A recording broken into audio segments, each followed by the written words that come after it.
Málaga Misteriosa. Cada semana recorremos la provincia de Málaga en busca de misterios, en busca de lo desconocido, y en esta ocasión, en este viernes, nos vamos a parar en la capital y vamos a retroceder en el tiempo. José Manuel Frías, buenas tardes. Hola, buenas tardes. Hay una historia antigua que ocurrió en Málaga capital, mejor dicho, y que tiene relación con un ser extraño que de pronto aparece un buen día o un mal día sobre los tejados del casco histórico de Málaga, que empezó a aterrar a toda la población y que fue conocido en aquel entonces como el espanto de capuchinos, ¿no? Precisamente por la zona donde se manifiesta. Y hay una persona, un investigador, que ha seguido muy de cerca toda la historia, ha profundizado en la bibliografía, en todo lo que en su momento se publicó, porque hablamos de un suceso de hace bastantes décadas. Él es Francisco Contreras y precisamente hemos querido entrevistarlo para que de alguna manera nos narre esa historia, nos diga qué repercusión tuvo en su momento, de qué hablaban los periódicos de la época que cubrieron, por supuesto, esta noticia, porque estamos hablando de una época en la cual el misterio a veces ocupaba incluso las primeras planas de los periódicos, y yo creo que es uno de los asuntos que dejó más aterrados a los malagueños de mediados del pasado siglo. Así que escuchamos esta entrevista, esta conversación tan interesante con Francisco Contreras y este espanto de capuchinos. Málaga Misteriosa. De todos los casos que incluyes en Enigmas Pendientes, hemos escogido uno malagueño, titulado como El espanto de capuchinos, en el que tú, 40 años después, retomas un poco la investigación de aquellos reporteros de raza, y que, bueno, nos gustaría saber un poco cómo llega a ti, a tu conocimiento, esta historia. Mira, es una casualidad. Tú sabes bien, porque llevas años divulgando sucesos insólitos, que el misterio no solamente te seduce con una especie de canto de sirena, ¿no?, que te atrapa, sino que también te incluye en una trama, favoreciéndote con casualidades que no son tales, por lo menos creo que no son tales, o frenándote con cosas absurdas cuando parece que sigues una pista equivocada. El caso de espanto de capuchinos yo lo tenía guardado en un viejo archivador con la pegatina Caso Málaga pendiente de investigación, con unos recortes del periódico Pueblo, que a finales de 1968, en el verano, daba una serie de crónicas, de pinceladas sobre que se había visto un monstruo en Málaga. Recuerdo que el titular era que una mujer aseguraba que había visto un monstruo en la barriada de los Capuchinos. Narraban parte de los datos de la sociología del misterio que provocó aquella visión, ¿no?, con la muchedumbre acercándose hasta la calle Alta, número 23, donde todo ocurrió.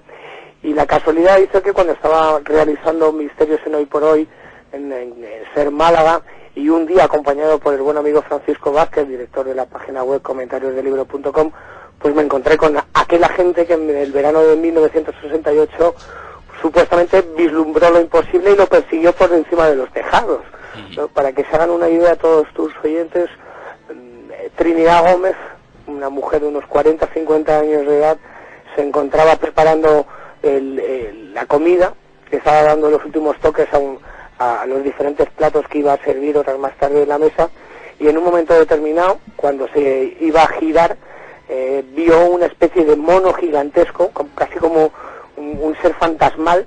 Ella decía que era muy alto, superaba los 2 metros, que tenía pelo, por lo menos parecía que tenía pelo, de color negro.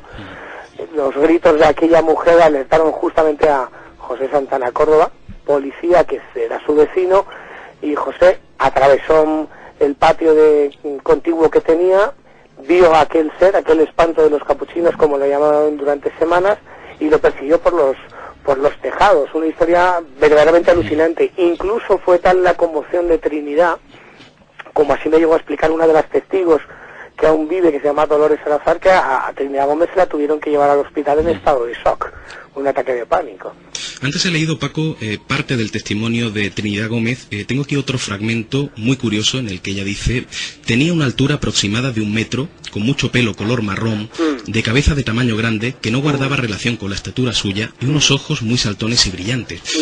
¿A qué nos estamos enfrentando en este caso? Porque es un ser totalmente físico. No, y además hay un detalle que no te he contado en la narración. Yo te había dicho 2 metros. En un primer instante, aquello fuera lo que fuese, estaba con unos brazos más largos que su cuerpo, pero en el momento que Trinidad grita, aquel ser o lo que fuera, que no lo sabemos a día de hoy, aunque ahora si quieres hablamos de las diferentes hipótesis que se manejaron para dar carpetazo al asunto y que se disolviesen sobre todo las manifestaciones de gente que acudían a la calle alta para ver lo imposible, ¿no?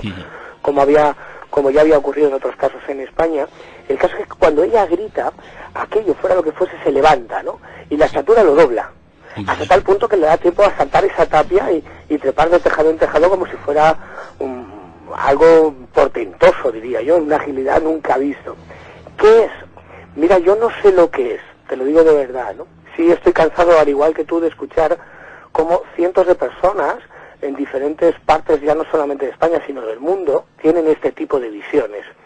Y hoy hay que tener mucho cuidado a la hora de explicar qué puede ser con el vocabulario. Digo visiones, tampoco son alucinaciones. Ninguna alucinación deja huellas en el sitio donde aparece, ni tejas rotas de dar saltos por los tejados, valga la redundancia, por donde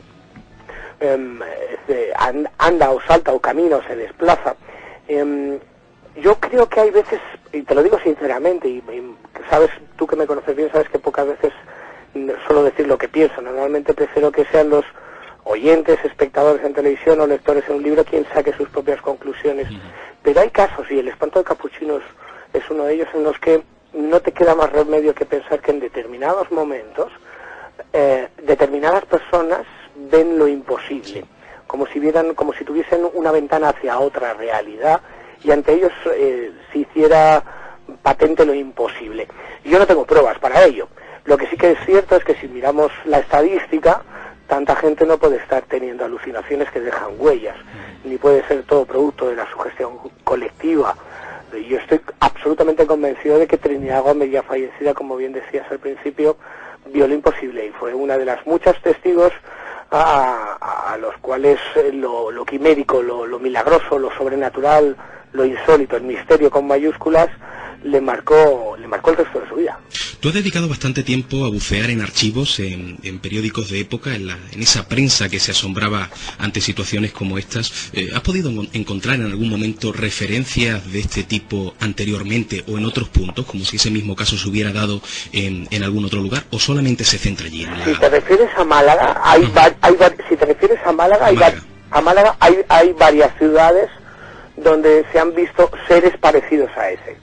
Por la misma época, ¿verdad? En la misma época.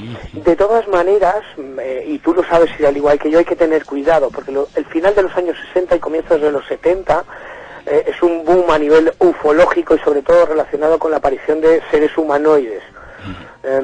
Muchas veces hay muchas noticias que no había que hacerles caso porque no dejan de ser sino puras leyendas urbanas, ¿no? Serpientes de verano, nunca mejor dicho. Pero sí es verdad que hay 3 o 4 casos en Málaga, en 4 ciudades, en 4 calles distintas, en domicilios de similares características, y el día que tenga todos los detalles y el testimonio de los testigos, que no te para que el primer sitio donde lo vamos a escuchar es en tu programa, pero ya en el resto de la comunidad de Málaga imagino que también, no he podido constatar ninguno. Seguramente tú tengas más información que estás curtido con las botas y el cuaderno de campo, pero en Málaga hay 4 calles donde no un ser igual, en fechas distintas se vieron entidades, entre comillas, parecidas, o por lo menos del mismo aspecto. Me imagino que en aquella época, después de suceder algo como esto, en la década de los 60, surgirían numerosas teorías. Los oficialistas hablaban incluso de un mono de circo, de un montaje publicitario para una película. ¿Realmente tenían peso alguna de estas hipótesis? Ninguna de ellas. Absolutamente ninguna de ellas.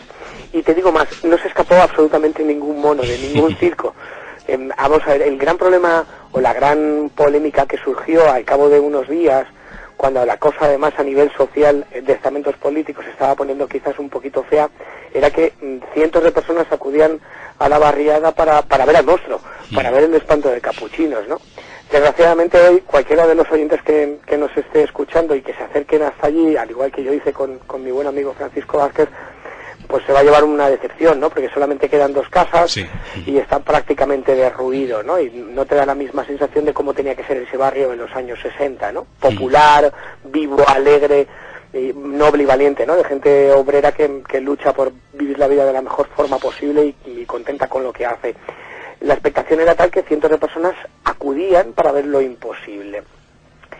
en principio algunos periodistas empezaron a difundir que podría todo tratarse de un montaje de la familia, pagada de alguna manera, entre comillas, porque se estrenaba, no sé si era una película en los cines del Paseo de Alameda que tenía relación con animales salvajes, y sobre todo porque había llegado el circo a Málaga, y que todo podía ser un montaje publicitario del circo haciendo escapar un mono para que la gente fuera a ver al mono que se ha escapado, ¿no? Nunca se escapó ningún mono, nunca se halló huella de mono alguno por parte de la policía que investigó el caso, y ahí te puedo decir que encontré alguna referencia entre los más viejos de los policías de Málaga que se acordaban, y lo único que te puedo decir es que incluso quizás ese marchamo de autenticidad que tienen algunos casos, la familia de Trinidad Gómez vivió durante meses angustiada por la presión social, porque de la misma manera que Málaga creyó que había visto lo imposible, o que lo imposible se había producido en esa barriada, en los Capuchinos, a los días, quizás por efecto de la prensa, empezaron a pensar que eran unos estafadores, ¿no? Que eran unos embaucadores, y que todo había sido perpetrado para sacar unos dinerillos. Empezaron a tener la presión, insultos, las miradas de reojo, hasta tal punto que Trinidad se ofreció públicamente a ser examinada clínicamente para que todo el mundo tuviera conciencia de que no tenía ninguna enajenación mental ni desequilibrio, y por supuesto requerir a las autoridades del circo, a quien fuese necesario, para demostrar que no había ningún tipo de truco, ¿no? Y sobre todo, algo más sobrecogedor aún en toda esta historia, cuando logré localizar a José Santana Córdoba, él me recordaba que había algo que la prensa nunca mencionó, y es que en los días anteriores, tanto en su casa como en la Trinidad, como en varias casas adyacentes, se habían escuchado una serie como de pasos por los tejados, como si algo pesado fuera saltando o fuera pisoteando las tejas, ¿no? Y que estaban algo angustiados. Vaya, curioso. A mí me consta, Paco, que sobre todo analizando la prensa antigua, que Málaga siempre se ha asombrado, sobre todo en el pasado, de sucesos que se salían un poco de lo normal. Hay casos que tú conoces muy bien, hace por ejemplo un siglo y medio con los Iluminados de Tolox, o hace, bueno, unas pocas décadas antes de este suceso con el tétrico asunto del sacamantecas malagueño, y siempre ha habido una repercusión tremenda entre la sociedad de cada una de las épocas donde esto ha ocurrido. Aquí hablamos también en el espanto de Capuchinos de una gran repercusión social, que la gente tuviera miedo de salir a la calle. No, yo creo que más que miedo, no. Miedo por lo menos en la gente, en lo que es Málaga, ¿no? Sí que es verdad que en los vecinos pude localizar a Dolores Salazar, que ya no vive allí, así como José Santana Córdoba, que tampoco viven ya en la barriada, y ellos recuerdan que fueron días de tensión, pero porque la gente de Málaga acudía aquí en masa para ver el misterio. Algo es lo que llamamos, tú que me conoces y lo hemos hablado algunas veces, sabes que yo llamo sociología del misterio, sí, sí. ¿No? Había más curiosidad que miedo, ¿no? Exacto, más expectación, curioso. ¿No? No es la primera vez que ocurre algo así. Gastón y Gotor número 2, estamos hablando de Zaragoza, estamos hablando del Duende de la Armilla, en 1935, la gente se amontonaba para ver al Duende en acción. 1915, Plaza del Esparto número 7, el hogar de la familia Colomero, el primer expediente X del siglo XX, en el barrio del Carmen, Valencia, cientos de personas acudían a esa plaza para ver al Duende de la familia Colomero. Así podemos seguir sucesivamente. ¿Qué te voy a contar en Málaga, por ejemplo? La cara de Marbella. ¿Recuerdas que hace como una década surgió una especie de rostro de un Cristo en una piedra que descubrió un niño que está a las afueras y que hoy todavía tiene un pequeño altar? La gente sigue yendo allí en peregrinación para ver lo imposible, o por lo menos para contemplarlo. Si te refieres a esa expectación, sí. Y además en Málaga es muy curioso, que te voy a contar de Cortijo Jurado. Lo tenemos hace nada, ¿no? Que estuvimos ahí investigando, haciendo ese programa fantástico y irrepetible para Milenio 3 junto con Luis Mariano y otros investigadores. Pero miedo de la gente, yo creo que de los propios vecinos, y sobre todo por ese detalle que te he contado antes, ¿no? A mí me llamó mucho la atención que José Santana Córdoba me dijera que todavía se acordaba de que la prensa no hiciera caso a lo que ellos dijeron, que es que días antes ya habían sentido, percibido, escuchado cosas que no tenían explicación. Y no estamos hablando de un crujir de la madera por el cambio de la temperatura, ni el estallido seco y rotundo de una tubería por los cambios de temperatura, ni una piedra en un momento dado que puede golpear una teja tirada por un chiquillo que está haciendo una gamberrada, no iba más allá. Es ese miedo especial que mucha gente, tú lo has podido comprobar, muchos testigos te transmiten y que no saben explicar, y que son los que verdaderamente, cuando tú les estás haciendo las preguntas directas, continuadas, secas y contundentes para ver si tiene algún tipo de fabulación, no falla en ninguna, ¿no? Y te mira porque él no tiene explicación.